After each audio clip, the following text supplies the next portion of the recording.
सत्य है। कौन? एक तो राम और एक तो मौत। सभे थे राम नाम, हाँ राम नाम ही सत्य है। उसके बाद वो कोई चीज दुनिया में सत्य नहीं है। और दोनों हर आदमी मान कर थे, दोनों हर आदमी मान कर थे। ज्यादा खुशी होते ना तब वो मान कर थे, और ज्यादा दुख पड़ते तब वो मान कर थे।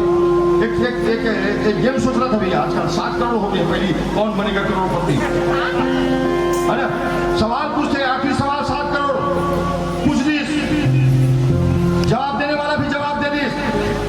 एंकर के कंप्यूटर जी लॉक किया जाए, कुछ देर हाँ ही हाँ बस्ते बाजा ओखर बात की थे, बधाई हो अब 7 करोड़ जीत गए। अब का कल सुनते तानो आदमी पहले अपने आप में चिमट के देखते, सही कहा था तुम, नहीं सही आप जीत गए, जीत गए। अब वो जीत के 7 करोड़ जीत के मुझे खुशी मारे नाचे थे। लेकिन माइक पे पकड़ के पूछते कैसे लगा थे, तो जो 7 करोड़ जीते थे कहा थे